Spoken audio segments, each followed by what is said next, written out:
mungkin supaya kita meningkatkan kewaspadaan kembali ya, terutama dalam tata laksana dan deteksi dini. Baik, ini penyebab kematian ibu secara nasional masih didominasi oleh hipertensi dan perdarahan obstetrik, sedangkan lainnya oleh komplikasi non-obstetrik.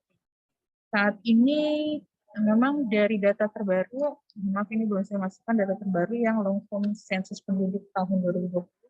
Data terbaru ini sudah ada penurunan sebenarnya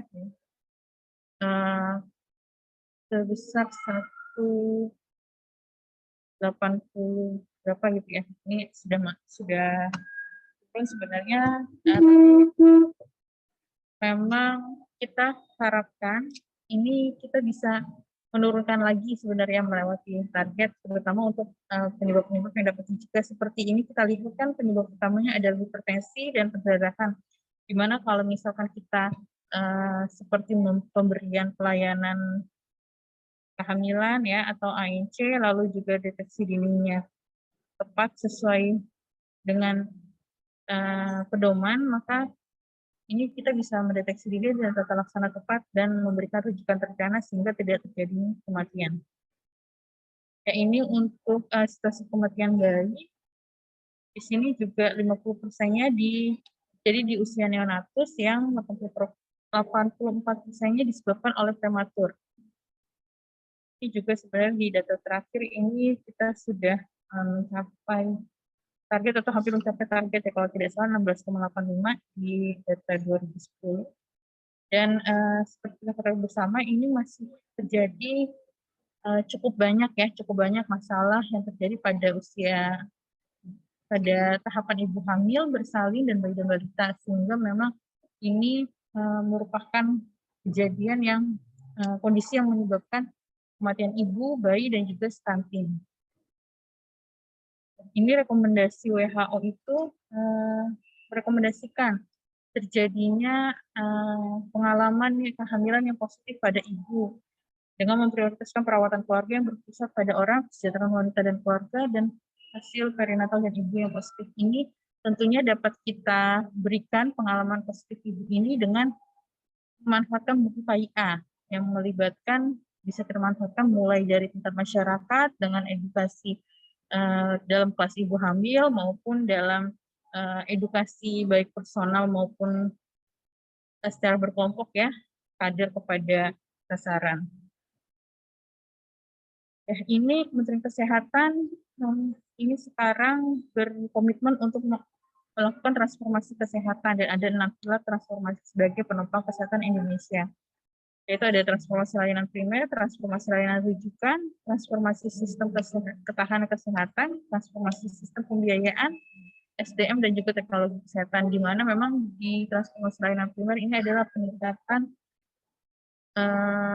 layanan ANC dan juga pelayanan lainnya untuk kesehatan ibu dan bayi. Dalam Permenkes 21 tahun 2021 ini juga ada berbagai layanan ya, mulai dari edukasi, screening calon pengantin, pelayanan masa kehamilan, lalu juga pelayanan kesehatan esensial bagi bayi dan balita seperti imunisasi, lalu juga ada tablet tambah darah baik pada remaja putri maupun ibu hamil, pelayanan medis dan juga rujukan yang tentunya ini kita bermaksud untuk menjamin kesehatan ibu sehingga mampu melahirkan generasi yang sehat. Ya, seperti kita ketahui buku KIA yang sudah kita sebagai regulasi atau pemanfaatannya secara nasional ini sudah diamanatkan oleh Kemenkes 284 tahun 2004 dan di sini berisi standar minimal pemeriksaan yang harus diterima baik oleh ibu hamil, neonatus, bayi, balita bahkan hingga anak berusia 6 tahun. Karena di data penelitian juga untuk dokter umum masih sangat sedikit sekali, sekitar 0,5% yang memberikan pelayanan ANC, maka sekarang kebijakannya memang yang tadinya minimal 4 kali pemeriksaan kehamilan menjadi 6 kali, di mana K1 dan K5-nya ini dilakukan oleh dokter termasuk dengan pemeriksaan USG dasar obstetrik ya.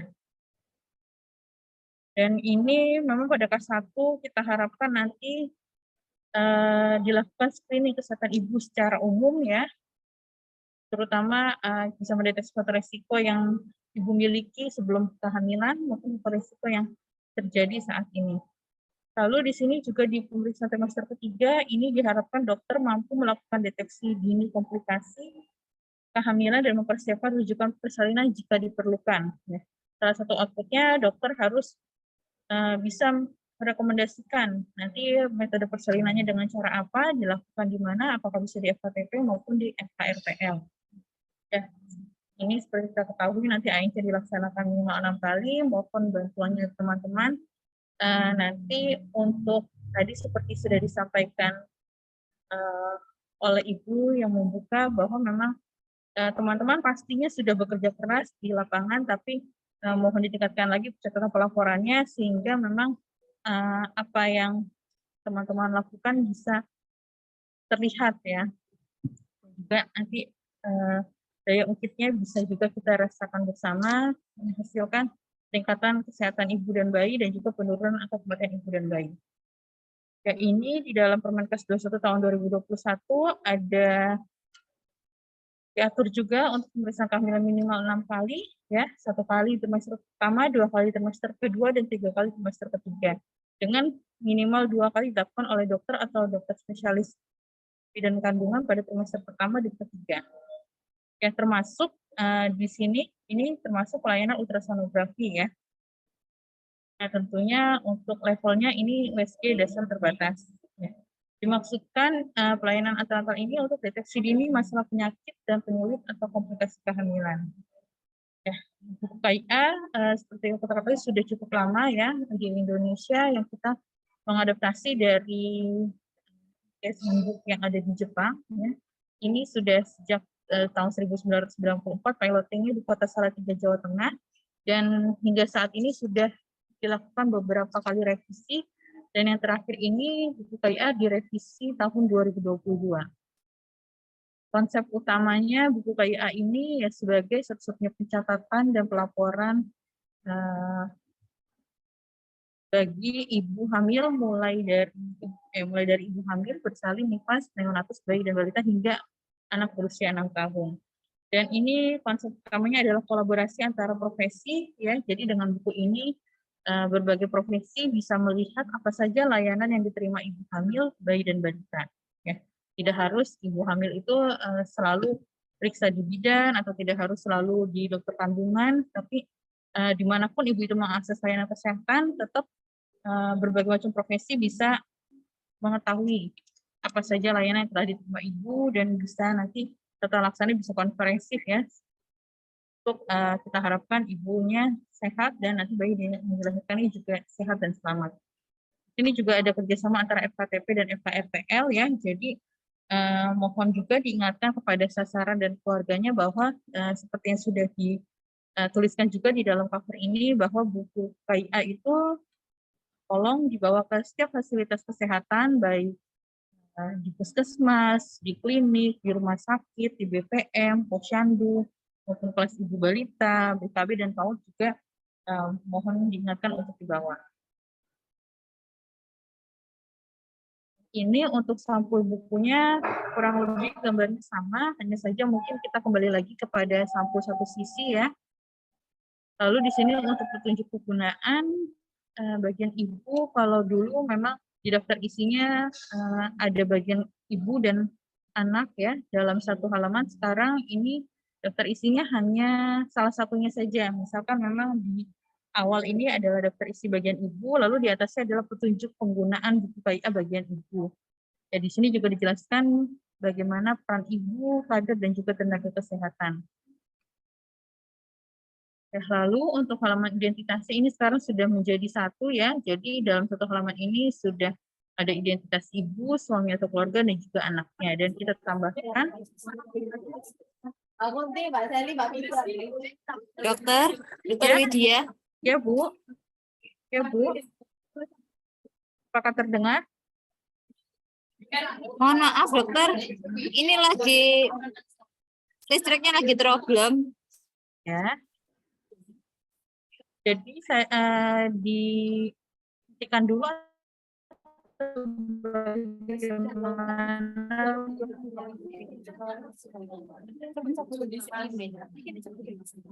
Oh iya. Sebaiknya Hotspot soalnya. Dokter, ya, Ibu. mohon maaf di sini lagi ada gangguan kelistrikan. Ya. Sebentar ya. Ya, tidak apa-apa, Bu. Ya, baik. Terima kasih. Semoga di sana listriknya segera bisa nyala kembali supaya Oke, bisa ini masih dilanjutkan dengan diusahakan untuk nyaman. Ya, nyala. ya tidak apa-apa, Bu.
Dokter, mohon maaf.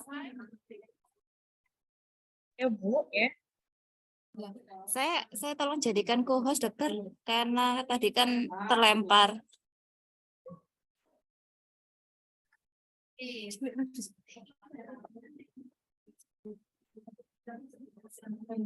Terima kasih. Bentar.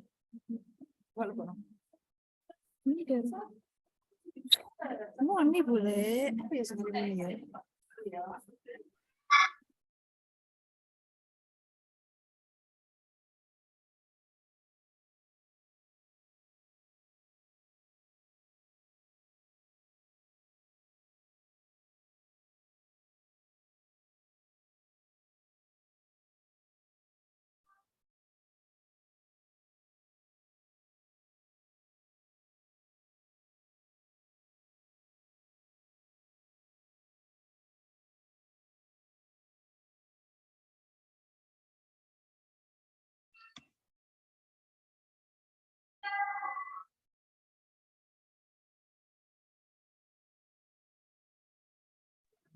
Alhamdulillah dokter, listriknya sudah nyala. Bisa dilanjut kembali nggih? Baik, Bu.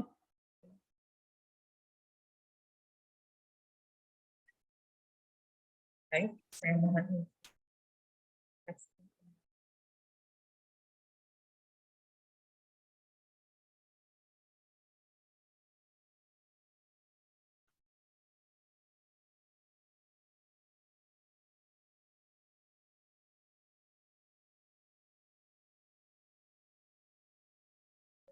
Ya, ini tadi ya di sini. Ini untuk halaman identitas sekarang sudah menjadi satu, sehingga memang di sini sudah ada data ibu, suami dan atau keluarganya dan juga anak.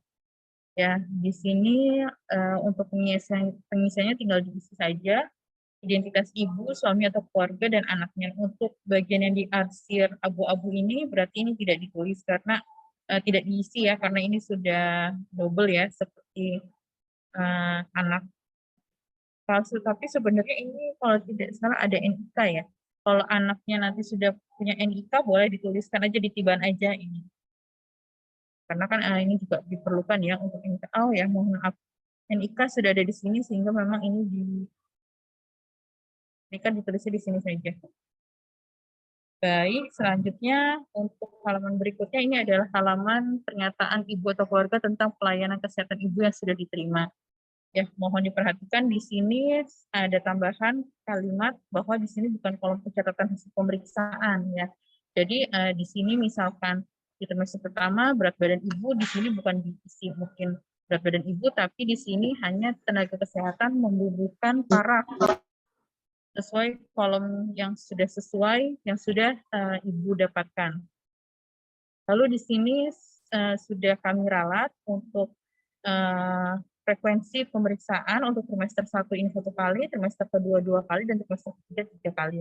Mohon maaf pada cetakan sebelumnya ini memang ada kekeliruan ya, sehingga memang mungkin teman-teman daerah ada yang bingung ya. Lalu di sini juga kami menambahkan baris untuk pemeriksaan USG dan juga beberapa jenis pemeriksaan laboratorium ya, sesuai dengan kehamilannya. Jadi mohon untuk halaman ini sekali lagi diisi dengan menunjukkan paraf tenaga kesehatan pada kolom yang sesuai yang sudah diterima oleh ibu. Kalau untuk tanggal periksa, tempat periksa ini cukup jelas ya, diisi tanggal periksa dan tempat periksanya. Lalu di sini untuk ibu bersalin tolong diisi nama pasienkesnya dan diisi rujukannya bila ibu bersalin tersebut mendapatkan rujukan ya. Dan juga yang lainnya diisi saja dengan paraf jika ibu, bayi atau balita, ibu atau 500 mendapatkan layanan tersebut.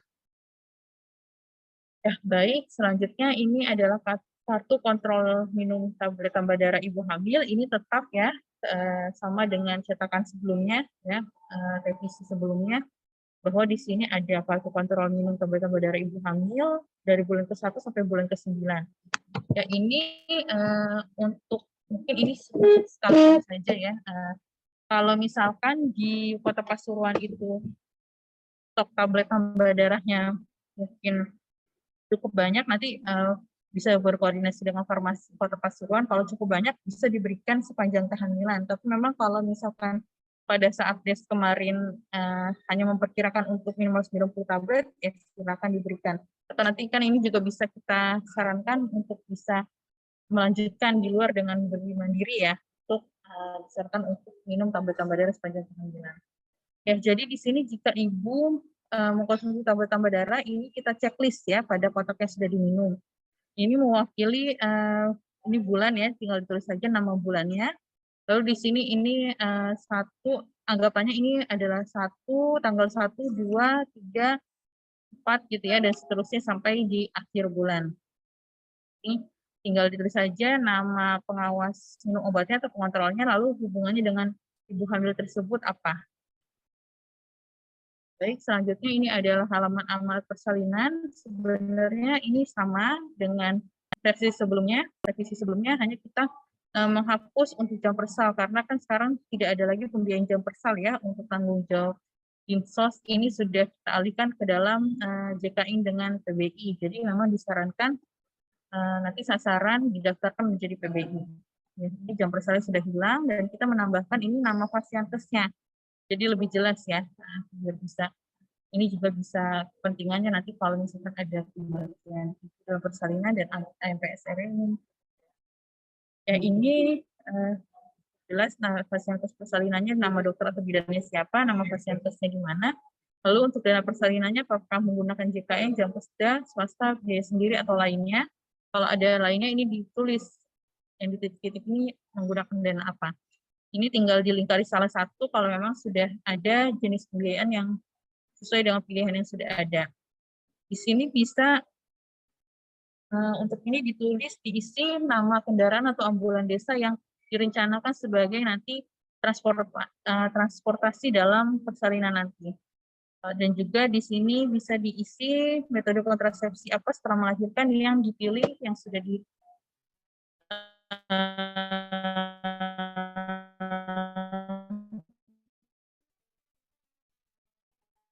disepakati oleh ibu dan baik. Lalu di sini ini kita di golongan darah ibu dan resus ibu dan nama 4 calon pendonor darah. Kalau ada 4 ya ditulis ya namanya siapa dan nomor handphonenya agar nanti kalau terjadi sesuatu dan kita membutuhkan darah bisa langsung dihubungi ya.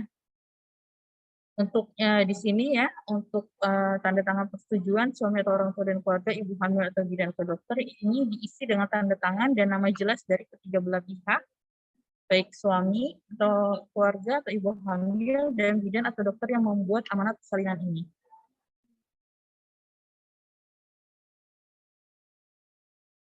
Baik, selanjutnya ini adalah halaman pelayanan dokter, di mana memang ini adalah salah satu halaman yang diisi dokter pada saat kunjungan K1 ya. Pada saat kunjungan K1, jadi di sini diisi kondisi kesehatan ibu, mulai dari diisi tanggal periksanya, lalu ini ditanyakan berat badan, tinggi badan, dan bila ibu itu berapa. Ya, lalu ini kita identifikasi IMT-nya masuk di mana ya. Baik, riwayat kesehatan ibu sekarang, apakah ada mungkin hipertensi, di sini ada hipertensi jantung sampai sifilis ya. Kalau misalkan ibu memang memiliki riwayat kesehatan salah satu di antara ini, dilingkari pilihan yang sesuai. Lalu di sini juga diisi riwayat kelahiran ya, riwayat kelahiran sebelumnya mungkin sudah ini mungkin sudah anak kesekian, anak ketiga atau anak keberapa misalkan. Jadi misalkan anak ketiga ini anak kehamilan ke-1 dan keduanya dituliskan di sini ya. Jadi tahun berapa melahirkan, berat lahirnya berapa, persalinannya secara apa, penolong persalinannya siapa, dan apakah terjadi komplikasi diisi dalam baris pada kolom ini. Lalu jika ada riwayat penyakit keluarga, ini dilingkari pilihan yang memang sesuai dengan kondisi keluarga ibu ya. Jika ada kondisi lainnya, ini bisa dituliskan pada titik-titik ini ya.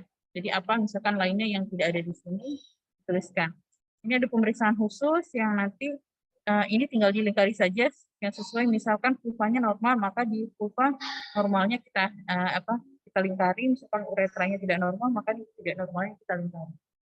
Ya, ini ada imunisasi dulu TT ya, tapi sekarang kita rubah menjadi imunisasi TD. Kita sesuaikan penulisannya, lalu di sini ada penambahan variabel untuk imunisasi lainnya, yaitu COVID-19 ataupun imunisasi lainnya. Jadi kalau ibu itu mendapatkan imunisasi di luar TD dan COVID, di sini bisa kita tuliskan. Lalu di sini kita juga merekam riwayat perilaku beresiko ibu 1 bulan sebelum hamil ya. Di sini tadinya seperti ini, tapi ini kita mengadakan penyesuaian sedikit yang tadinya obat-obatan menjadi obat serotogenik ya, yang berbahaya untuk janin. Lalu di sini juga ada kosmetik, kita lebih spesifikkan lagi menjadi kosmetik yang mengandung zat berbahaya. Ya, karena kan tidak semua obat ataupun kosmetik ini berbahaya bagi ibu hamil. Ini kita lanjut. Di sini ada pemeriksaan, ini juga masih halaman yang diisi oleh dokter pada pemeriksaan K1 ya. Jadi di sini diisikan sesuai dengan hasil pemeriksaan yang didapatkan dokter ya pada ibu hamil tersebut. Misalnya keadaan umumnya apakah baik atau tidak, di sini tinggal dilingkari sesuai dengan hasil pemeriksaan. Misalkan konjungtifnya normal, maka kita lingkari pada normal. Ini kita tuliskan HPHT-nya dan kehamilan berapa minggu kalau dari perhitungan HPHT ya. Lalu di sini ada, karena termasuk salah satunya adalah USG dasar terbatas, ini kita tuliskan hasil pemeriksaannya. ISC berapa, CRL berapa, DJJ-nya jika memang sudah terdeteksi ya, ini kita tuliskan hasil pemeriksaannya. Kalau hasil pemeriksaan USG itu bisa di-print, maka bisa ditempel pada kolom yang sudah tersedia. Ini kita tambahkan ya. Ini ya, Bu.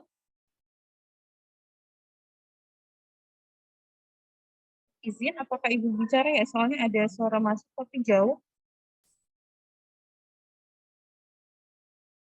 Apakah suara saya terdengar, Bu?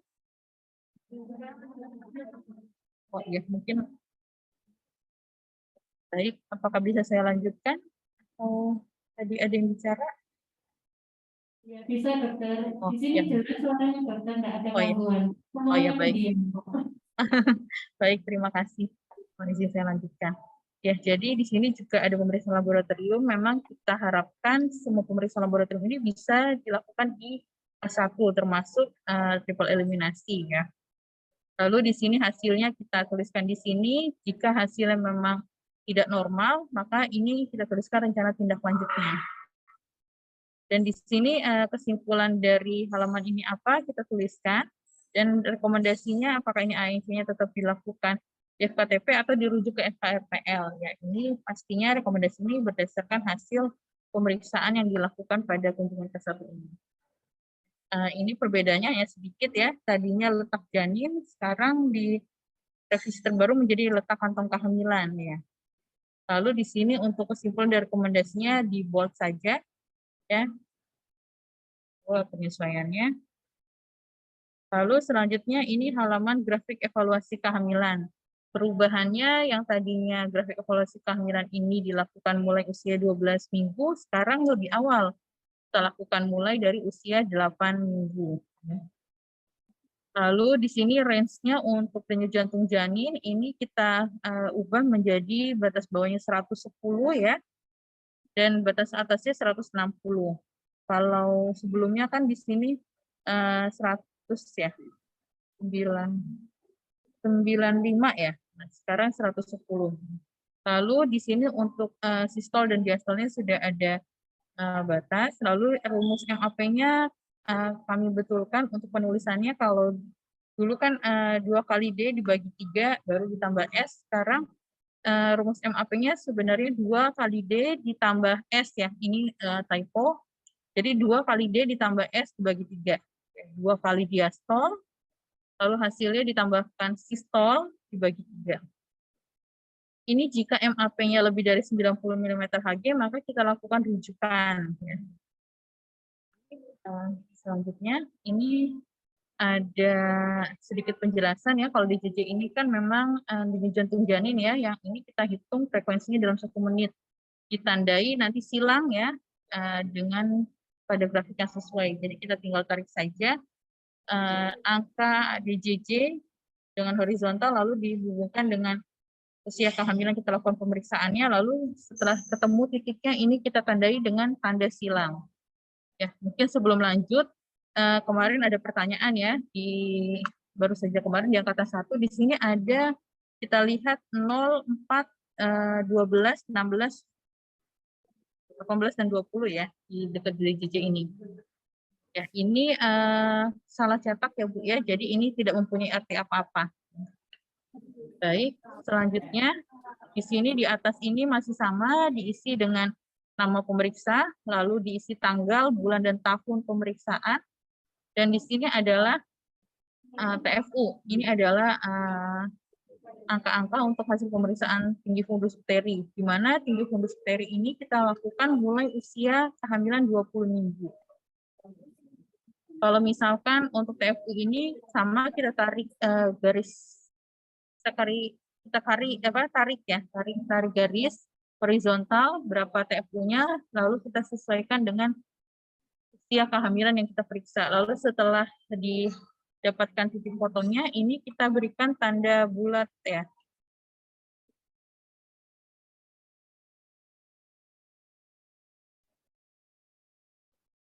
Lalu selanjutnya di sini kan untuk garis ini ya, untuk DJJ, mohon izin saya kembali lagi. Kalau misalkan DJJ-nya ini di atas 160 atau di bawah 100, ini kita lakukan segera rujukan ya.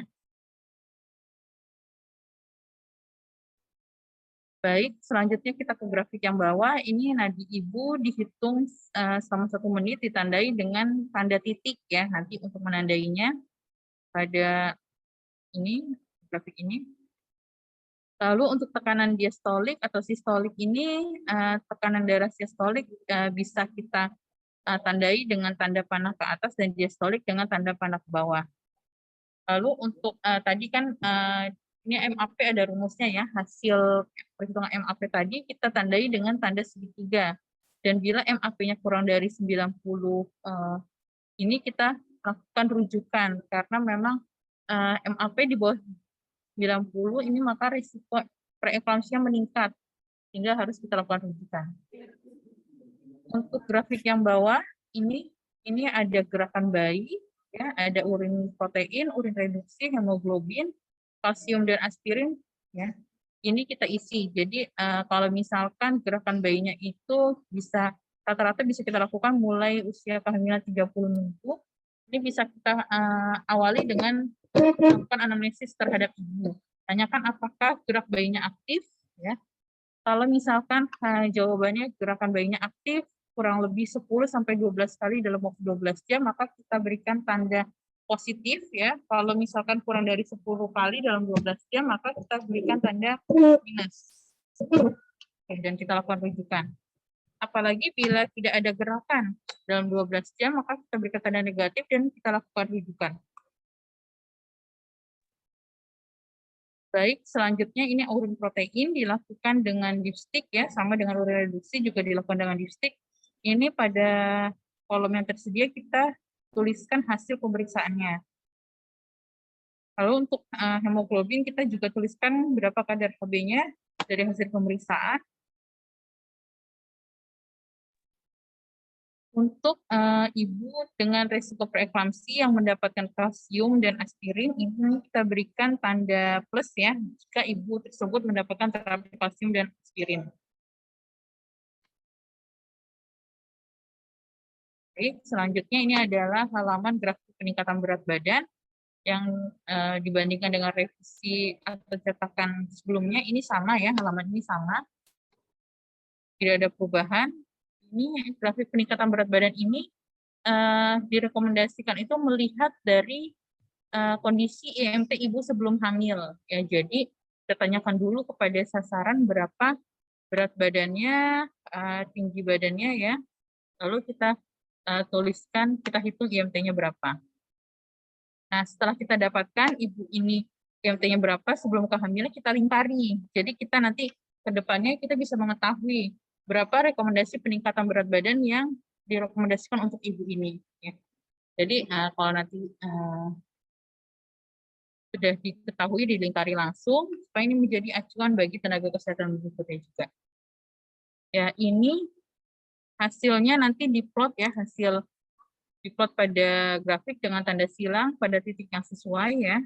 Karena ini kan di sini adalah kilogram dan di sini adalah usia kehamilan, ya. Untuk peningkatan berat badan ini kita hitung mulai usia kehamilan 13 minggu. Karena pada usia kehamilan sebelum 13 minggu, kenaikan berat badan ini tidak perlu kita memperhatikan IMT atau IMT prakehamilan.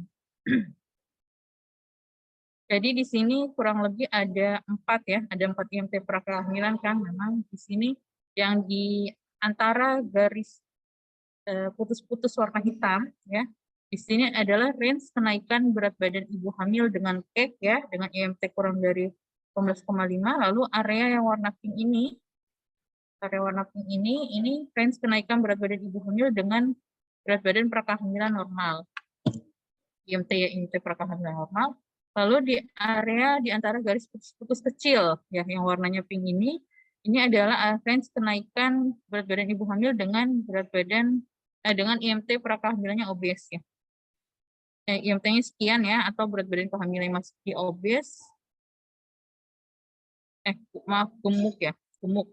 Lalu di sini untuk area yang di antara garis biru, ya, ini sebenarnya tulisannya garis, tapi di sini memang adalah warna biru. Ini adalah range kenaikan berat badan ibu hamil dengan berat badan prakehamilan sudah obes.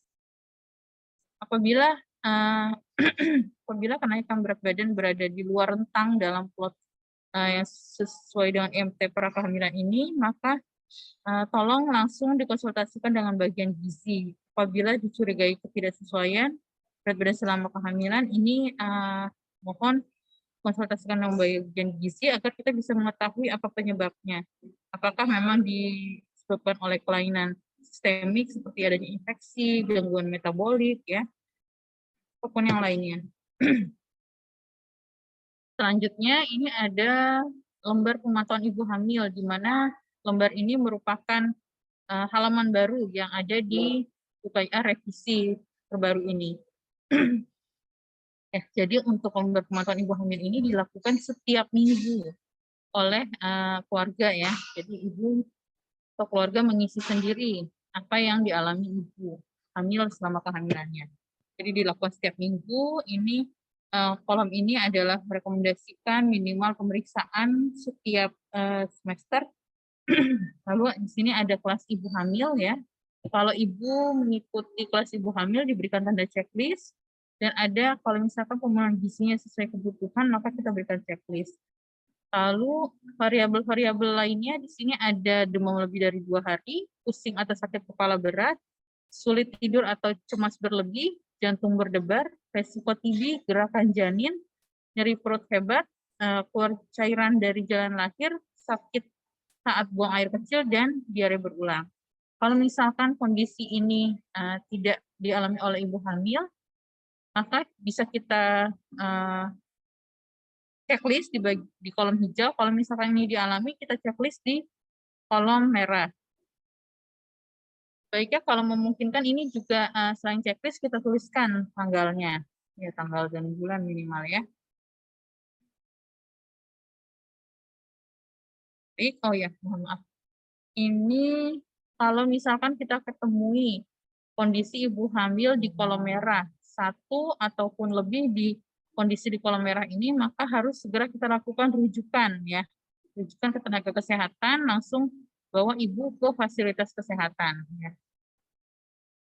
Lalu halaman berikutnya di sini ada halaman baru juga yang ada di revisi terupdate ini ada lembar pemantauan ibu nifas ya, di mana kita ketahui memang lebih dari 50% ya kematian ibu itu terjadi pada persalinan dan nifas, sehingga pada masa nifas ini pemantauannya dilakukan setiap hari, mulai dari hari pertama setelah melahirkan sampai hari ke-42 setelah melahirkan ya, masa nifas ini ya. Jadi kalau misalkan di kolom ini konsumsi vitamin A, tabletan berdarah, ataupun pemenuhan gizinya ini sesuai kebutuhan atau tidak, ini jika memang ini didapatkan oleh ibu, maka kita checklist pada kolom ini.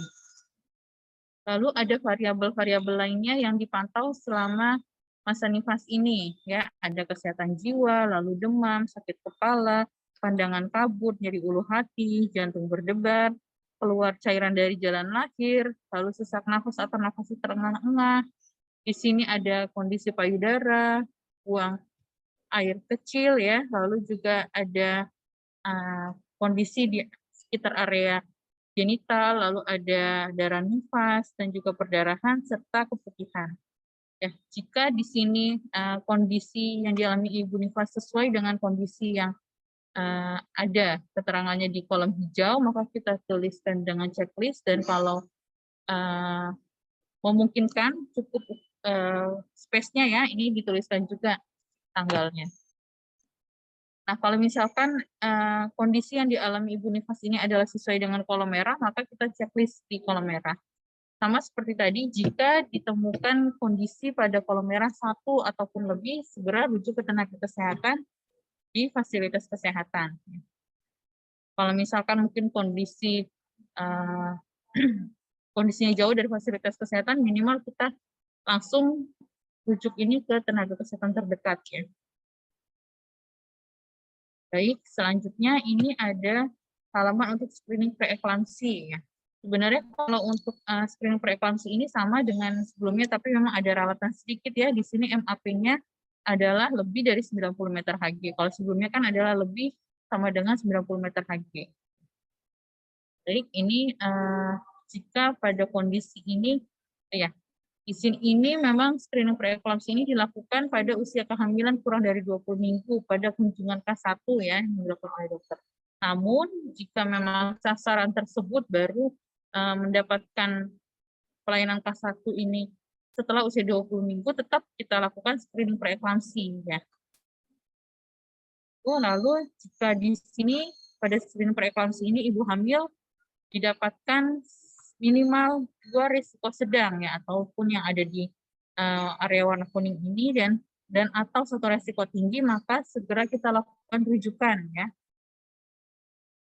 Selain itu, di sini selain ada tabel untuk screening preeklamsi, pada revisi terbaru ini ada tabel untuk screening diabetes mellitus gestasional yang kita lakukan pada usia kehamilan 24 sampai 28 minggu. Baik, ini pada tabel ini diisi gula darah puasanya berapa, hasilnya gula darah 2 jam postprandialnya berapa. Jika memang hasilnya tidak normal, ini kita lakukan rencana tindak lanjut sesuai dengan hasil tadi. Ya, nanti mungkin untuk kapan ini dilakukan pemeriksaan gula darah puasa dan kapan harus dilakukan pemeriksaan gula darah 2 jam postprandial, nanti mungkin teman-teman yang belum terpapar ini, khususnya dokter bisa melihat, memutar ulang kembali YouTube Gizi KIA dengan salah satu dari webinar series ANC ya, di situ ada salah satu topiknya terkait dengan tata laksana diabetes mellitus pada kehamilan.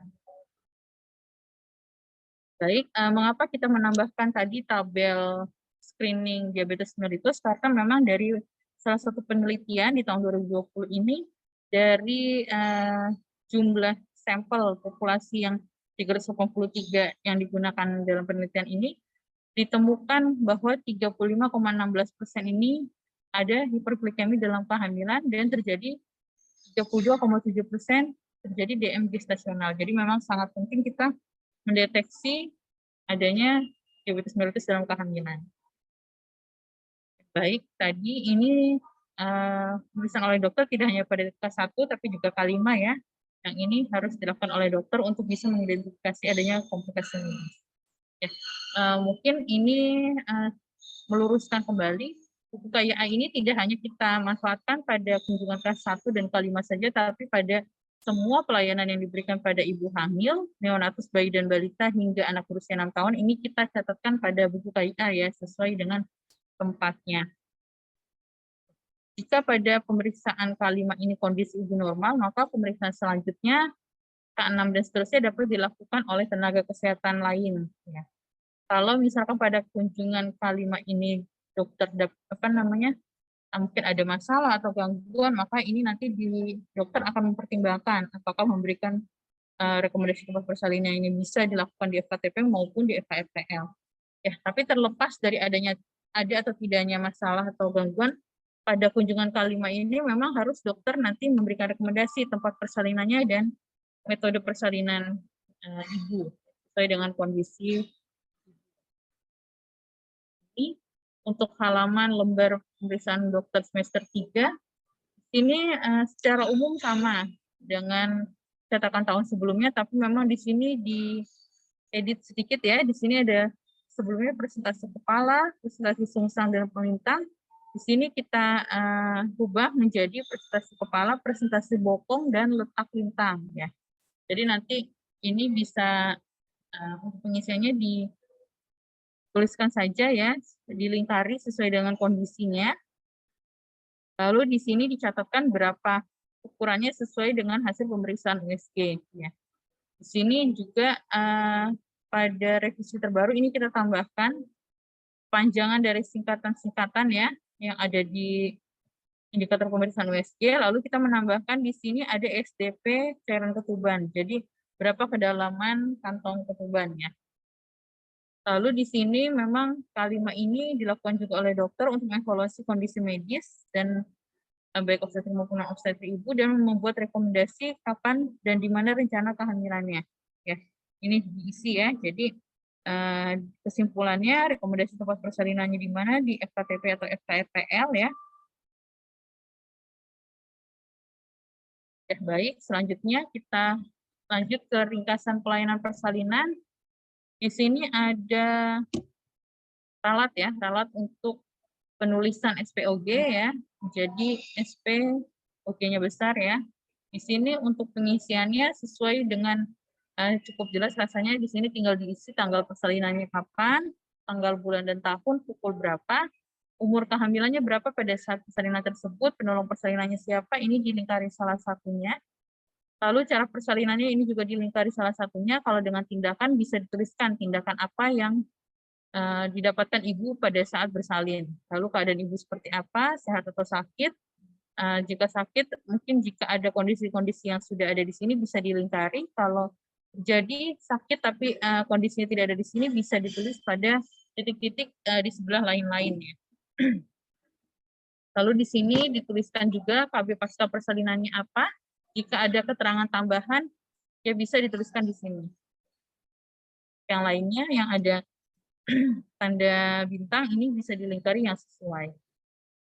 Ya, di sini untuk yang keterangan bayi lahir sama dengan sebelumnya ya, anak keberapa, berat lahirnya berapa, panjang badan, lingkar kepala, dan jenis kelaminnya apa, ini tinggal kita tuliskan ya sesuai dengan hasil pemeriksaan yang kita lakukan di pelayanan neonatal esensial. Lalu kondisi bayi saat lahirnya seperti apa, apakah segera menangis, tidak menangis, ataupun ada kelainan bawaan yang ditemukan, ini kita isikan di sini. Ya, dan juga asuhan bayi baru lahirnya kita isikan. Kalau sudah mendapatkan IMD, maka kita checklist di sini. Jika kita mendapat, kita checklist di sini ya pada tanda kurawal buka tutup yang ada di sini. Ya, ini untuk yang ada tanda bintang 1 ini dilingkari dengan yang sesuai. Jika ada tanda bintang 2, beri tanda checklist pada kolom yang sesuai yang ada di sini ya. Lalu di sini di revisi terbaru ini ada tambahan untuk kata untuk pengantar ya, kapan penggunaan buku KIA bayi kapan menggunakan buku KIA bayi kecil ya. Jika berat lahirnya ini kurang dari 2.500 atau panjang lahirnya kurang dari 45 atau misalkan usia kehamilannya kurang dari 37 minggu, maka bayi menggunakan buku KIA bayi kecil ya. Tapi ini kita menggunakan buku KIA-nya juga bayi kecil dan juga buku KIA-nya juga kita berikan. Baik, selanjutnya adalah halaman ringkasan pelayanan NIFAS. Ini tetap ya, tidak berubah. Lalu di sini ada sama ya, klasifikasi dan tindakan. Lalu kesimpulan akhirnya NIFAS seperti apa ya.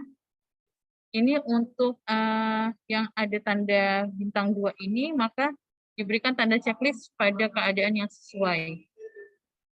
Mohon dipastikan bayi itu mendapatkan pelayanan kesehatan neonatal dan catat hasil pemeriksaannya pada lembar anak. Jadi nanti berikutnya ada lembar halaman pelayanan kesehatan anak ya.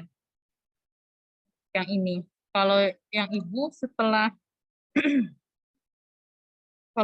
setelah tadi sekitar, kalau tidak salah, di sekitar halaman evaluasi kehamilan ini ada halaman pelayanan kesehatan ibu.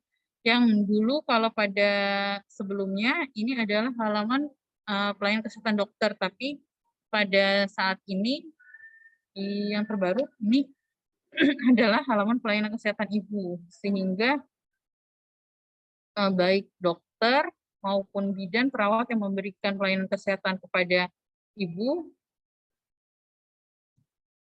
bisa mengisi pada halaman tersebut. Ya, baik. Selanjutnya ini adalah halaman rujukan, di mana di sini ada ralat sedikit ya. Kalau dulu sebelumnya katanya adalah umpan balik rujukan, di sini adalah menjadi rujukan balik. Dan ini diisi sesuai dengan keterangan ya. Misalkan di sini resume hasil pemeriksaan dan tata laksana yang dilakukan di FKTP, diagnosis akhir, alasan dirujuk apa, ini kita narasikan di titik-titik yang sudah disediakan ini. Lalu rujukan baliknya tanggal berapa, diisi tanggal, bulan, tahun, diagnosis akhirnya apa, ini kita tuliskan di sini, dan resume hasil pemeriksaan dan tata laksananya yang diberikan di FKRTL apa, ini kita isikan di sini. Jika ada anjuran kita isikan juga, dan rekomendasi tempat persalinannya di mana, ini bisa dicoret salah satunya ya. Ya, ini sama seperti di atas ya, tinggal memang kalau ibu dirujuk beberapa kali ini bisa kita gunakan ya. Jadi ini diisi untuk kali rujukan. Ya, baik, ini dalam Permenkes 21 tahun 2021 di sini ada juga diatur terkait dengan jejaring rujukan persalinan. Ya, jadi dalam bersalin ini bisa kita cari tempat persalinan yang terdekat ya, bisa dilakukan rujukan horizontal antara FKTP dan bisa dilakukan rujukan vertikal antara FKRTL. Ini Tentunya dalam merujuk ini tergantung dengan kondisi medis yang dialami ibu tersebut ya, baik saat hamil maupun bersalin ya. Jadi ini bisa dilakukan di FKTP non puskesmas Ponet, tapi memang kalau untuk persalinan dengan tindakan emergensi dasar ini kita rekomendasikan di FKTP puskesmas Ponet. Selanjutnya di sini ada halaman pemeriksaan kehamilan. Ya, ini kurang lebih sama dengan revisi tahun sebelumnya, tapi kita mau menyederhanakan saja bahasanya agar lebih mudah dimengerti oleh ibu dan keluarga. Dan cut off point untuk hipertensi yang semula lebih dari 140/90 menjadi lebih sama dengan 140/90. Jadi kalau misalkan hasil pemeriksaan tekanan darah ibu 140/90, maka ini sudah masuk dalam hipertensi. Selanjutnya, ini adalah halaman kelas ibu hamil ya. Sebelumnya kan seperti ini ya, halaman kelas ibunya dalam PS sebelumnya. Sekarang jadi seperti ini, kita mungkin hanya atur saja ukuran gambarnya dan kita tambahkan absensi kehadiran kelas ibu hamil. Nah, ini tinggal diisi tanggal, bulan, dan tahun ibu menghadiri kelas ibu hamil dan diparaf oleh kader di sini. Itu pun pada bagian anak nanti mungkin akan dijelaskan pada hari yang berbeda, juga ada absensi kehadiran kelas ibu balita. Baik, selanjutnya di sini adalah halaman perawatan sehari-hari ibu hamil. Di sini sama secara umum, tapi memang untuk larangan minum minuman bersoda ini dihapus. Sebenarnya bukan, tapi tetap intinya selama minuman-minuman bersoda itu dikonsumsi berlebihan, tetap saja tidak baik ya. Tapi memang di sini ini dihapus. Ya, selanjutnya ini adalah halaman terkait dengan nutrisi ibu hamil. Kalau misalkan ini lebih kita sesuaikan lagi porsi makannya dengan pedoman PMBA dan sumber karbohidratnya yang semula ini gambarnya hanya nasi saja, ini kita buat lebih bervariasi ya, menjadi gambar kentang, jagung, sagu, roti, mie ya. Karena kan memang cukup banyak ya variasi karbohidrat yang dapat dikonsumsi. Catatan di sini juga ada penambah catatan di bagian bawah, tapi memang mohon maaf ini kurang ke atas gambarnya. Petugas kesehatan akan menjelaskan porsi makan sesuaikan dengan keterangan atau bahasa bahan lokal ya, sehingga nanti akan lebih mudah untuk ibu dan keluarga mengimplementasikannya dalam pemberian nutrisi sehari-hari. Lalu selain itu juga di sini ada keterangan untuk ukuran rumah tangganya ya, yang tadi sudah disisihkan juga dengan pedoman PMBA. Untuk halaman aktivitas fisik dan latihan fisik ini disesuaikan tetap ya, ini tetap. Untuk halaman tanda bahaya pada kehamilan dan masalah lain pada kehamilan ini ada penambahan untuk nyeri ulu hati, sakit kepala, pandangan kabur, kejang, dan bengkak ya. Ini kita tambahkan karena ini kondisi-kondisi atau gejala yang banyak terjadi sebagai gejala atau tanda awal untuk preeklamsi. Karena kalau sudah kejang berarti sudah masuk eklamsi ya. Lalu selanjutnya ini halaman persiapan melahirkan atau bersalin, ini tetap. Untuk tanda awal persalinan ini tetap sama dengan revisi sebelumnya. Untuk halaman ini juga tetap. Untuk tanda bahaya ini pada persalinan tetap. Untuk halaman depresi pasca melahirkan ini kita tambahkan 2 kata ya, beserta keluarga. Jadi kita harapkan di sini untuk deteksi dini atau memahami tanda dan gejala awal masalah kesehatan jiwa pada ibu ini bisa dilakukan juga melibatkan keluarga. Untuk halaman perawatan ibu nifas ini tetap ya. Lalu untuk halaman ini kita tambahkan sama seperti tadi ya, kita tambahkan nyeri ulu hati, mual, muntah, sakit kepala, dan pandangan kabur sebagai tanda preeklamsi yang lebih utama atau lebih banyak terjadi dibandingkan hanya kaki bengkak saja. Jadi, untuk ibu menyusui ini tetap. Untuk halaman ibu menyusui ini juga tetap sama, tidak ada perubahan. Lalu untuk halaman nutrisi ibu menyusui, di sini ada penyesuaian, ini kita sesuaikan dengan pedoman PMBA yang terupdate. Lalu untuk variasi sumber karbohidratnya ini kita juga lebih beragam, dan kita juga tambahkan ukuran rumah tangga ya yang sesuai dengan jenis karbohidrat yang kita tampilkan pada halaman ini. Dan ada berbagai ukuran rumah tangga, baik protein, nabati, hewani, yang sesuai dengan gambar ya, yang agar lebih mudah dimengerti oleh ibu dan keluarganya. Ya. Ini tentunya dalam mengkonsultasikan porsi makan ini, kita lakukan kepada tenaga kesehatan dan perhatikan juga indeks massa tubuh. Ya. Jadi, untuk halaman cuci tangan pakai sabun ini tetap. Untuk halaman keluarga berencana secara umum ini sama dengan revisi sebelumnya, tapi kita menambahkan untuk tabel pernyataan sediaan ber-KB bagi sasaran ya. Ini KB pasca salin. Jadi kalau ibu bersedia nanti memberikan paraf di kolom paraf. Baik, selanjutnya ini adalah stiker P4K, tetap tidak ada perubahan. Baik, terima kasih atas kesempatannya. Demikian dapat saya sampaikan. Kurang lebihnya mohon maaf. Assalamualaikum warahmatullahi wabarakatuh. Saya kembalikan kepada moderator. Ya, terima kasih Dr. Widya dari Kementerian. Monggo yang ingin bertanya sekarang sesi tanya jawab. Dari sisi sayap kanan.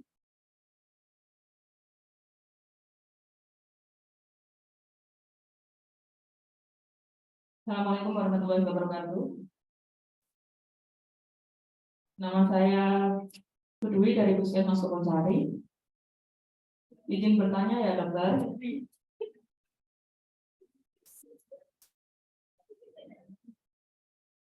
Pada kolom grafik evaluasi kehamilan dokter, ada kolom DJJ 30, 40, 50, 60 sampai 170. Yang saya tanyakan, ini kan 110 pada garis merah ini kan di 110 sama 160. Kalaupun saya misalkan ada DJJ 140, saya kasih silang itu di kolom garis apa di kolom titik. Saya baca dari awal yang 30 ini, misalkan 30 yang di bawah ya dok.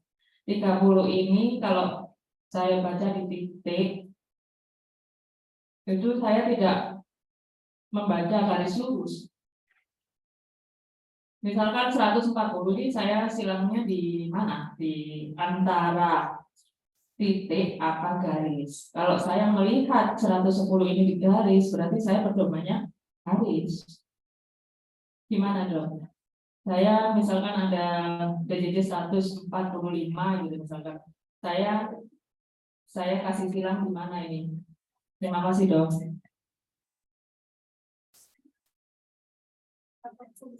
Terima kasih Bu pertanyaannya. Untuk di sini sebenarnya tinggal kita tadi ya tarik garis untuk kita memplottingnya di garis ataupun di titik ya, karena memang ini kan kita biasanya garis ya Bu, karena kan ini kan kita tarik garis ya Bu. Sebentar, saya coba share screen ya biar lebih jelas dilihat bersama.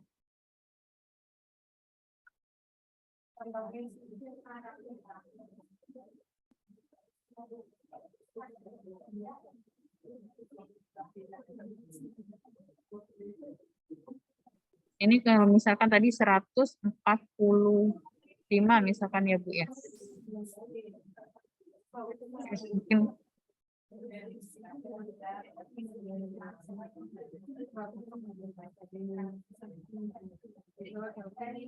mudah-mudahan ini sudah lebih jelas ya Bu ya.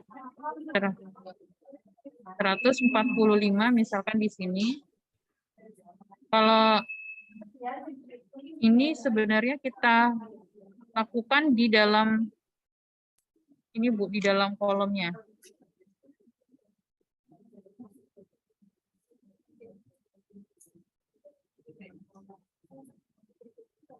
Karena kan kalau di dalam kolom ini kan di atas sini kan 8 ya Bu ya. Ini saya memang sengaja agak besarin supaya apa namanya? Supaya lebih jelas ya. Jadi bisa dititik saja karena kalau di garis ini kan nanti dia batas ya Bu. Misalkan ini nih seperti ini. Tidak selalu terlihat ya kursornya. Ya misalkan 145 ini kita tuliskan di garis, maka itu kan agak rancu ya, dia apakah 8 atau 9 minggu. Jadi bisa kita tandai saja di dalamnya. Itu kan ada titik ya, ada titik di dalamnya kan Bu ya, di dalam kotak itu bisa kita tandai aja di situ. Jadi 145, misalkan kita tandai di titik itu pada kehamilan 8 minggu. Apakah cukup jelas Bu? Karena ini saya, ya ini nih. Ini kan kelihatan ya untuk tanda panahnya 145, lalu di atasnya kan 8 minggu. Jadi kita tandai di dalam kotak tersebut. Kalau misalkan 140, pas 140 kita bisa tandainya pas di garis yang horizontal. Tapi kalau misalkan kita bingung di garis vertikalnya ataukah di dalamnya, itu kita lakukan di dalamnya. Apakah cukup jelas, Bu? Atau ini perlu saya turunkan biar lebih kelihatan ininya? Gimana Bu Dwi? Kira-kira mesti bingung atau gimana?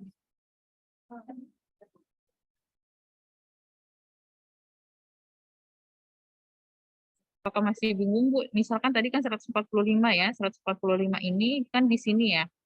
Ini usia 8 minggu. Ya, ini kita berikan tandanya di sini. Ini, tapi kalau misalkan dia 140, maka kita berikan tandanya di sini. Karena kalau misalkan kita tandainya di garis ya, di garis antara 8 sama 9, ini bisa terjadi rancu ya Bu ya. Jadi lebih baik kita tandai di dalam kotak-kotak ini. Iya Ibu, terima kasih. Berarti ini saya bacanya yang angka 30 ini berawal di kolom 4 ya Bu. Yang itu ada angka 4 Bu. Angka 4. Yang Oh, iya. ini loh 48 yang katanya dihiraukan, angka yang dihiraukan. Ya. Maksud saya di awal itu 30 ini di garis yang angka 4 itu ya Bu. Berawal di angka 4. Betul ya? Kalau saya tarik garis itu berawal di 4, bukan di 0. 2, 3, 4, 5, Kalau ini kan 170, 160, 110, berarti kalau 190. 145 itu di atas. Ya, ini kita hitung aja begini Bu. Misalkan kan ini 160, 50, 40,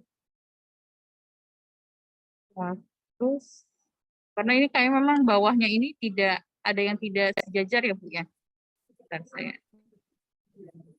Kalau yang atas jelas kayaknya ya. Garisnya yang bawah 30 ini kayaknya enggak garis. Tapi udah Bu, saya sudah jelas. 145 itu titik yang atasnya 140 ya. Ya, Tadi saya katanya memang saya tarik garis itu nggak pas. Kalau yang dari 30 sampai yang di bawahnya 110 ini nggak pas. Kalau yang di atasnya ini sudah pas, angkanya pas garis. Kalau pas yang 30 itu nggak pas garis. ya, Jadi saya karena oke, berarti titik itu adalah 5 ya Bu ya. titiknya adalah 5 ada di titik sih. Ya, Saya benar. ada di titik. Ya, betul Ya.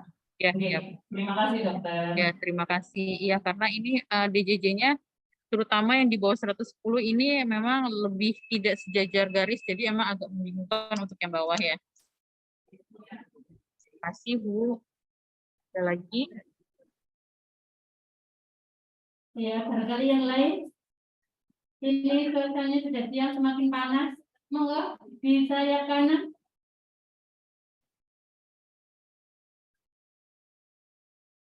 Terima kasih Dokter. Saya Kusmiarni dari BPM Kusmiarni. Di sini ada beberapa pertanyaan. Yang pertama, halaman 1. Di situ seharusnya kan kita cukup tanda tangan saja. Tetapi untuk kepentingan pengklaman di puskesmas ataupun di BPR untuk BPJS, pengklaman BPJS, apakah diperkenankan kami menulis hasil pemeriksaan di situ? Kemudian yang kedua, halaman 15.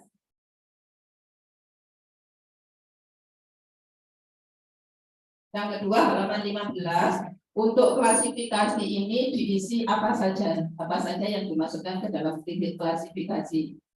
Kemudian yang selanjutnya itu dari tadi ada pengalaman saya, kebetulan ada pasangan Oda yang hamil.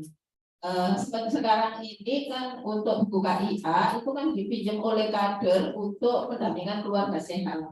Sementara Oda tersebut tidak mau diketahui bahwa dirinya pasangan Oda, sedangkan di hasil laporan di buku KIA itu tertuliskan hasil pemeriksaan HIV. Apa yang harus kami lakukan supaya Oda tersebut tidak diketahui oleh masyarakat dan oleh keluarganya? Terima kasih. Terima kasih, Bu. Pertanyaannya tadi yang pertanyaan pertama itu halaman 1 bukan ya, Bu? Ya, halaman 1, dokter. Biasanya kan yang benar kan cukup ditandatangani saja. Tetapi untuk keperluan pengklaman BPJS, bolehkah ditulis hasil pemeriksaan di situ? Jadi di halaman 1 ini saya putar ya. Di halaman 1 ini tetap ya. Di halaman 1 ini tetap untuk pembubuhan para tenaga kesehatan. Kalau untuk hasil pemeriksaannya ini tetap dibubuhkan paraf ya, Bu ya, paraf saja. Untuk hasil pemeriksaannya kita masukkan ke dalam halaman pelayanan kesehatan ibu. Tadi memang saya juga kurang hafal ya, itu ada di urutannya sebelah mana ya. Jadi di sini. Bentar. Terlalu ini. Ya, kalau dulu kan di revisi tahun sebelumnya ini adalah catatan pelayanan kesehatan dokter ya. Sekarang di sini namanya berubah menjadi catatan pelayanan kesehatan ibu. Jadi semua tenaga kesehatan pemberi pelayanan kesehatan yang pada ibu di sini bisa mengisi. Jadi termasuk pemeriksaan apa, ini kita masukkan misalkan HB sama dengan berapa miligram per desiliter. Ini kita masukkan di sini di hasil pemeriksaan di kolom ini nih. Keluhan, pemeriksaan, tindakan dan saran. Seperti itu. Jadi tetap di halaman 1 tadi kita mengisikan dengan pembubuhan paraf saja. Ya. Lalu tadi kedua apa ya, Bu? Mohon saya diingatkan, Bu. Yang kedua halaman 15. Halaman 15. Ya, tadi yang klasifikasi ya. Ya. Jadi untuk klasifikasi ini diisikan sesuai dengan pedoman, Bu. Kan ada ya pedoman tata laksana NIFAS atau PNC ya. Nanti mungkin saya sharing lagi. Kenapa, Bu? Ya, jadi klasifikasi di bawah. Halaman 1 yang di bawahnya PR, di bawahnya ANC itu kan ada NIFAS. Bolehkah diisi seperti itu? Yang mana? Yang ini? Ya, yang diklasifikasi itu bolehkah diisi di situ seperti payudaranya rentek, perdarahan ada atau enggak, lombea ada atau enggak, ya, seperti itu. Kalau selama ini saya misinya di klasifikasi itu saya isi keadaan umum, suhu, nadi, tensi, TFU, UC, perineo, luka perineo, payudara, sama ASI. Apakah betul pengisian saya seperti itu? Baik, Bu, kalau untuk di NIFAS ini sebenarnya kita bisa menggunakan klasifikasi yang ada di pedoman NIFAS. Nanti mungkin saya share juga ya. Tapi kalau untuk di situ karena juga tempatnya kecil ya, Bu ya, karena tempatnya kecil nanti bisa diisi resumenya aja ya. Seperti mungkin kayak tadi TFU, apakah Lokia itu juga bisa dimasukkan ke situ ya Bu ya. Jadi kalau Ibu tulis yang tadi Ibu masukkan itu bisa saja Bu, karena memang kan di situ kalau dulu sebenarnya kan tulisannya masalah ya Bu ya. Ini hanya menyesuaikan bahasa di pedoman saja sih Bu. Jadi kalau misalkan hasil pemeriksaannya mau Ibu tadi tulis tadi apa TFU terus ada perdana atau tidak itu bisa. Boleh ditulis seperti itu Bu. Lalu nanti kalau misalkan memang ada dari hasil pemeriksaan itu membutuhkan tindakan, tinggal isi tindakannya apa. Jadi memang itu diisi sesuai dengan masalah yang ditemukan saat pemeriksaan. Kalau misalkan mungkin pemeriksaannya tidak esensial, tidak dituliskan tidak apa-apa karena kan memang itu mungkin kita menyesuaikan tempat juga ya Bu ya. Jadi lebih ditamakan diisi dengan permasalahan yang ditemukan saat pemeriksaan.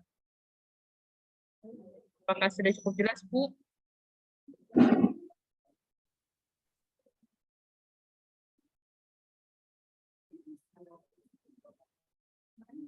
Karena kan kalau yang di bawah itu sebenarnya sudah kita checklist juga ya.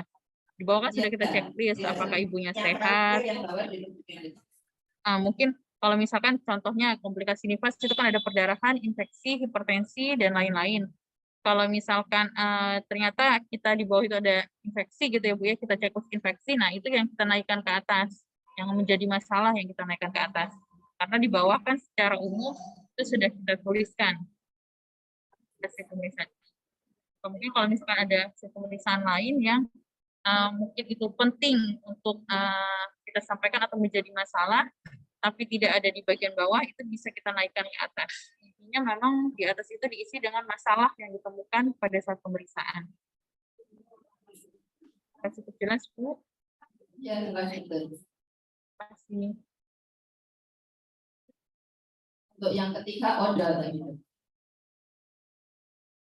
Oh, yang ketiga tadi ODA. Oh iya Bu, ODA tadi ya. Karena sebenarnya sih, apakah memang itu dipegang kader hanya dipinjam beberapa hari atau bagaimana Bu? Dipinjam dan memang diperlukan data itu, hasil pemeriksaan itu misalnya bukunya nggak boleh dipinjam itu harus difotokan dikasihkan ke kadernya seperti itu. Sebenarnya kan kalau misalkan ditulis dengan bahasa medis ya, misalkan tadi HIV atau misalkan kita tulis dengan bahasa medis, mestinya sih masyarakat atau keluarga mungkin umumnya tidak mengerti ya Bu ya, jadi rasanya juga tidak apa-apa. Kayak misalkan kan kalau masyarakat mungkin tidak apa-apa dokter, tapi kalau begitu menemukan itu berbeda dengan biasanya, dia akan tanya kepada bidang kelurahannya. Ya, kalau pada misalkan koordinasi antara tenaga kesehatan tidak apa-apa kan, karena kan memang nanti tindak lanjutnya juga memang harus ditindaklanjuti oleh tenaga kesehatan ya Bu ya. Kalau kader mengetahui juga sebenarnya tidak apa-apa karena nanti yang ikut mendampingi ODA tersebut juga apa namanya kader ya Bu. Misalkan dia mendampingi kepatuhan minum ARV atau apa, selama kita tetap apa namanya memegang prinsip menyimpan menyimpan masalah pasien dan kita tidak melakukan stigma atau memberikan stigma atau diskriminasi, tidak apa-apa Bu. Atau kan biasanya memang mungkin kita tuliskan dengan bahasa yang lebih mudah ya, misalkan sifilis, mungkin kita cuma tuliskan R aja ya Bu ya, yang menandakan itu reaktif atau tidak. Jadi tetap kita tuliskan bahasa medis dan untuk diketahui selama masih dalam lingkup tenaga kesehatan ataupun kader yang mendampingi, saya rasa tidak apa-apa selama kita selalu mengingat kepada kader, kita tidak membeberkan itu sebagai apa namanya mungkin konsumsi publik ya. Jadi kan tetap kita harus menjaga kondisi pasien terutama yang khusus seperti itu, dan kita tidak menstigma dan mendiskriminasi tidak apa-apa karena itu kan memang kita juga intinya itu untuk koordinasi ya Bu ya. Pendampingan juga salah satunya. Kalau misalnya odanya berpesan, jangan sampai kader tahu, terus tahu apakah kita tidak ada masalah. Mungkin kita tentunya kalau misalkan pasien itu meminta untuk kader tidak tahu ya Bu ya. Sebenarnya ya coba kita pendekatan personal dulu Bu. Kita berikan apa namanya?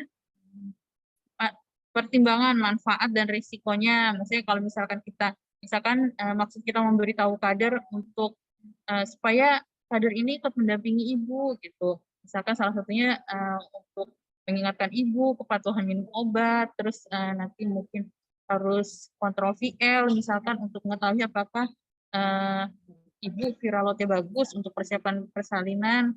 Seperti itu kalau misalkan sudah diedukasi tetap tidak mau ya kita tentunya harus menghormati keputusan pasien atau sasaran tersebut seperti itu Bu. Tapi tentunya kita lakukan dulu konseling personal, kita memberikan pertimbangan manfaat dan resikonya seperti itu Bu.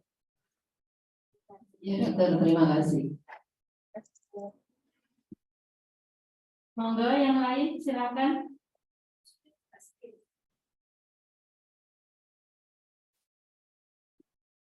Terima kasih dokter waktunya. Nama saya Ririn Wijayanti dari Rumah Sakit Dr. Sudarsono Pasuruan. Yang mau saya tanyakan, ini adalah lembar baru dari buku KIA. Ada lembar pemantauan ibu hamil dan ada lembar pemantauan harian ibu nifas.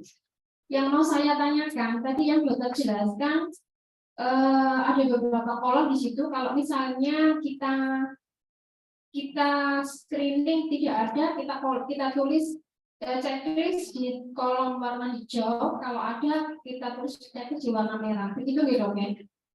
Nah, yang mau saya tanyakan, ini adalah pemantauan kondisi setiap minggu.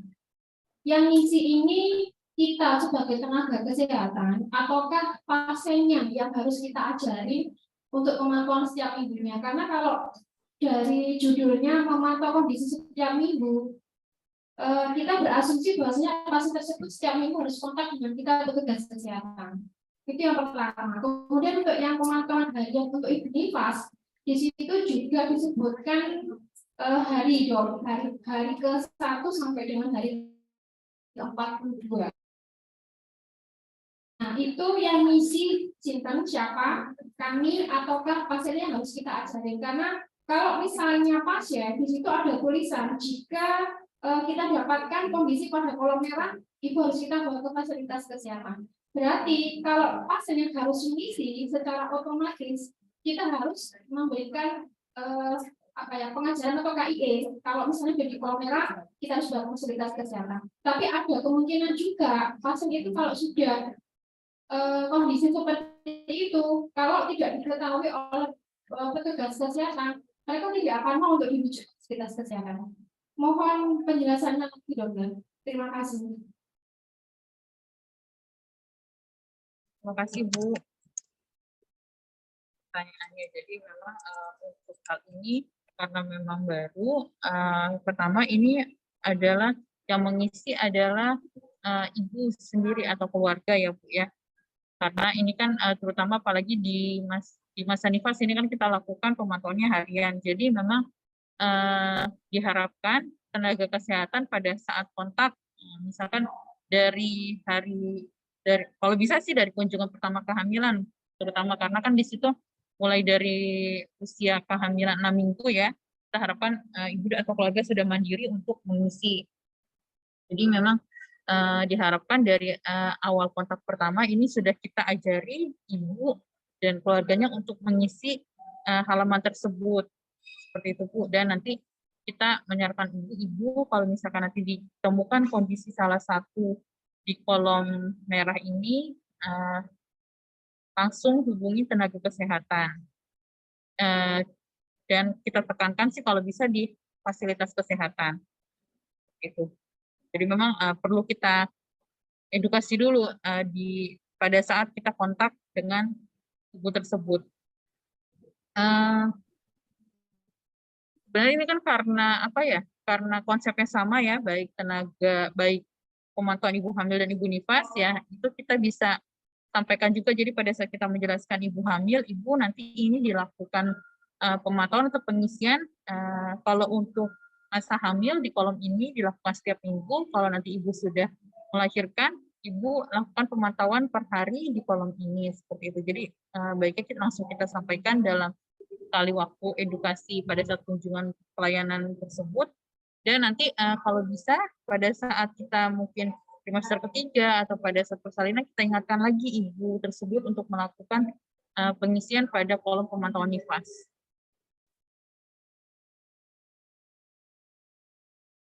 Apakah cukup jelas, Bu? Atau masih ada yang kurang jelas? Gini dok, untuk yang pemantauan kondisi setiap minggu pada ibu hamil itu kan di minggu ke-6 sampai dengan 12 itu kan ada kolom harus kontak dengan dokter 1 kali, kemudian di kolom selanjutnya minimal 2 kali pemeriksaan dan seterusnya. Artinya berarti pasien ini meskipun kita ajarin harus ada campur tangan dari tenaga kesehatan sesuai dengan kolom-kolom yang sudah tertera di situ dok. Jadi sebenarnya untuk yang tadi minimal 1 kali di kolom 6 sampai 12 itu sebenarnya untuk pengingat ibu, Bu, untuk pengingat ibu. Dan mungkin pada ini kan buku KIA ini sebenarnya kan gunanya sebagai edukasi juga ya, Bu ya. Jadi memang sebaiknya setiap pelayanan kesehatan ini kita memberikan edukasi sesuai dengan permasalahan ibu. Ataupun misalkan di awal atau mungkin setiap pelayanan kesehatan kita bisa ingatkan ibu di trimester pertama minimal 1 kali itu kita ingatkan, bisa menggunakan tadi kolom pemantauan tadi ataupun di halaman yang pemeriksaan kehamilan kan paling atas kan memang disampaikan ya pada trimester pertama minimal 1 kali, trimester kedua 2 kali, 3 kali seperti itu. Jadi memang untuk kolom pemantauan ini tidak harus dalam mengisi harus selalu ketemu tenaga kesehatan, tidak, cukup kita berikan cara pengisiannya seperti apa, biar nanti ibu itu melakukan pemantauan sendiri selama kehamilan dan nifasnya. Dan tentunya kita tidak hanya mengajari mengisi, tapi kita berikan penekanan. Ibu kalau ditemukan salah satu ataupun lebih kondisi merah ini, langsung hubungi tenaga kesehatan. Jika mungkin ibu misalkan tidak tahu, mungkin kondisinya mungkin kalau kondisinya langsung agak berat gitu ya, yang menyulitkan dia untuk langsung mengakses tenaga kesehatan, dia bisa menghubungi kader terdekat, nanti minta bantuan untuk bisa langsung ke tenaga kesehatan seperti itu. Jadi memang ini perlu kita ajarkan cara mengisinya ya, memberikan pemahaman kepada ibu dan keluarganya.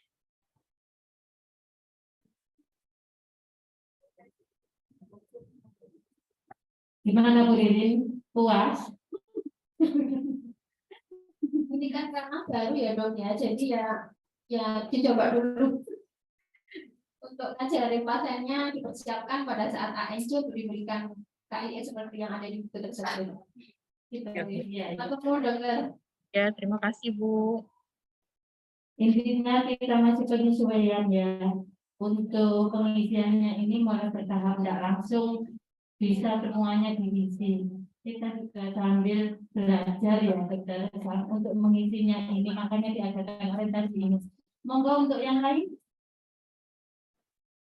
Mbak Adi? Tidak ada. Monggo. Sudah pas. Pas apa blank? Mungkin kayaknya sesi ini sudah pas ya. Gimana? Sampun? Ya. Mungkin ya. Mungkin itu dokter ya. Oh, saya satu lagi dokter. Ya, Saya boleh, mau tanya, saya tulis dari Dinkes dokter. Saya sendiri. Kalau seandainya dokter ya, ini ada pasien usia di atas 20 minggu. Ya. Di situ saya screening di bawah screening PE-nya 20 kurang dari 20 minggu, ya. Terus pasien datang usia 25 minggu.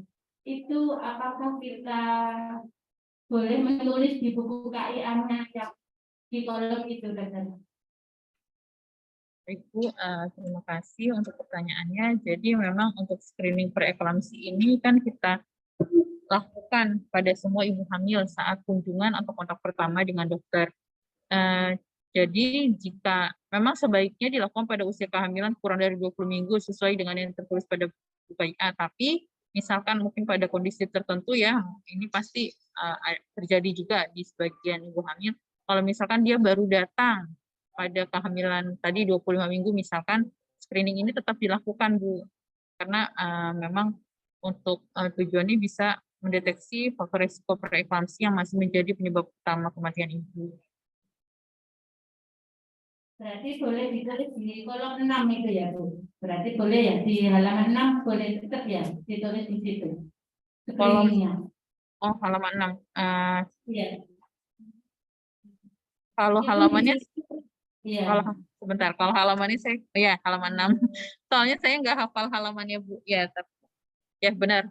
Tetap diisi di screening preeklamsi walaupun dia baru kunjungan pertamanya setelah usia 20 minggu. Terus gini, Dokter. Kita kan partner dengan dokter misalnya. Terus dokternya pastinya banyak, kita juga banyak. Apa boleh kita membantu? Kata dokter itu tidak ngisi screening gini, apa boleh kita membantu seandainya nyentang-nyentang ataupun gimana? Apa harus dokter semua? Itu dokter, misalnya. Sebenarnya sih memang yang diharapkan ini kita yang mengisi adalah dokter ya Bu ya, tapi kalau misalkan kondisinya tadi salah satunya dokternya mungkin pasiennya sangat banyak, ya untuk membantu tidak apa-apa Bu. Nanti kan tetap hasil pengisian ini kita masukkan lagi ke dokter ya Bu ya, yang dibantu oleh para medis ya. Ya, terima kasih. Mungkin ada yang lain? Sudah Pak semua? Ya, sudah. Oke. Ada lagi satu dari Bu Dwi.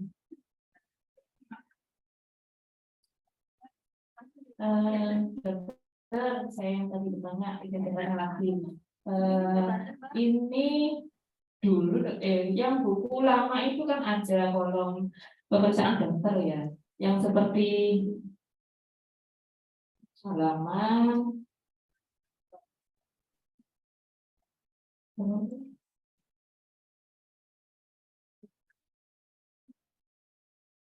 12.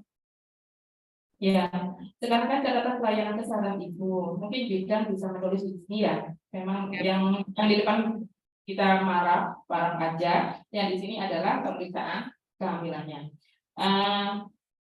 Saya biasanya ada pasien yang sering USG, nggak sesuai dengan ini, malah kelebihan USG-nya. Malah tiap bulan ada yang seperti itu. Kalau misalkan dokter tersebut ngisi hanya di halaman 11 saja, tulisannya dokter SPP itu biasanya menghabiskan ini kolom kecil ini kayaknya nggak cukup untuk 1 kali pemeriksaan USG. Jadi apakah diizinkan untuk mengisi di halaman 12 ini, dokter? Dokter kami misalkan, saya kan biasanya titip pesan ke pasien, Bu, kalau USG mohon dokternya diisi di kolom ini. Dulu kolom ini itu adalah kolom pengisian untuk dokter. Kalau ini kan sudah berubah menjadi catatan pelayanan kesehatan ibu. Bagaimana dokter? Apakah boleh SPP mengisi di sini? Karena biasanya kalau hanya dikasih hasil USG hitam 2 dimensi, nggak jelas itu ya dokter ya. Biasanya hitam kan ya. Biasanya dari pasien sendiri itu nggak dibawa, nggak ditempelin, bahkan hilang. Misalkan ditempelin aja, banyak sekali yang ditempelin sampai berapa jepretan saya pernah tahu, banyak sekali. Ketika lebih ringkas ditulis sama dokter spesialisnya, itu kami membacanya lebih enak. Apakah diizinkan untuk menulis di halaman 12? Terima kasih untuk pertanyaannya. Ya, pertama halaman 11 ini memang tadi kan bisa diisi oleh dokter atau dokter spesialis kandungan ya. Kalau misalkan mungkin dari pencatatan halaman 11 ini apa namanya kurang kurang apa namanya eh, item-item pemeriksaan yang tidak ada di sini bisa ditambahkan di halaman 12. Tapi kalau misalkan yang sudah ada item-itemnya di situ ya bisa diisikan pada tempat yang sudah ada ya Bu ya. Jadi mungkin yang halaman 12 ini hanya untuk tambahan saja. Ya, iya dong. Berarti boleh ya. Boleh. Misalkan di kolom yang 11 ini sudah habis, letak Hmm. apa ya hasil USG-nya, terus kan USG lagi nih. Ya, dokter, terima kasih. Terima kasih. Dan ini tadi kalau misalkan kan kita hanya merekomendasikan USG itu 2 kali ya, tapi mungkin ada sebagian sasaran yang rajin ingin mengetahui perkembangannya. Itu nanti bagus Bu seperti tadi cukup di staples aja ya, jangan kami sih tidak merekomendasikan untuk menempel di halaman catatan pelayanan kesehatan ibu karena nanti akan memakan tempat sehingga tenaga kesehatan lain malah tidak bisa mengisi hasil pemeriksaannya di situ. Baik, terima kasih Bu. Ya Bu, sama-sama. Ya, gimana Bu Dwi?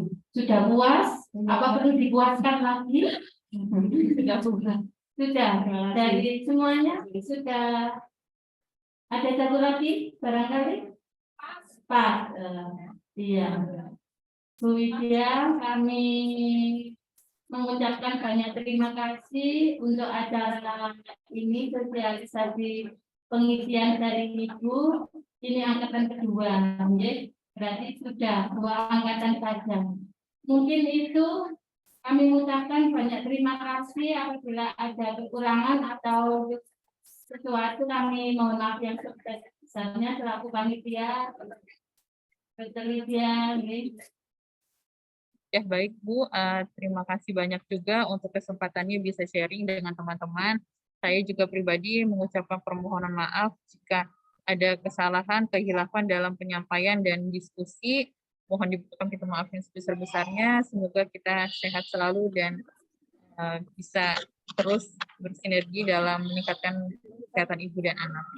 Mohon izin Bu Sulis, nanti mungkin saya coba cari sejenak untuk link buku KIA yang kami update di awal tahun ini, mungkin nanti biar bisa untuk pegangan teman-teman sih. Dari yang mungkin kami share di awal tahun ada sedikit update saja, sedikit kok. Ya, baik, terima kasih Bu. Mohon izin. Assalamualaikum warahmatullahi wabarakatuh. Saya tawarkan kita isoma atau lanjut kurang 1. Kalau isoma nanti jam 1 kita kembali. Apa lanjut? Masih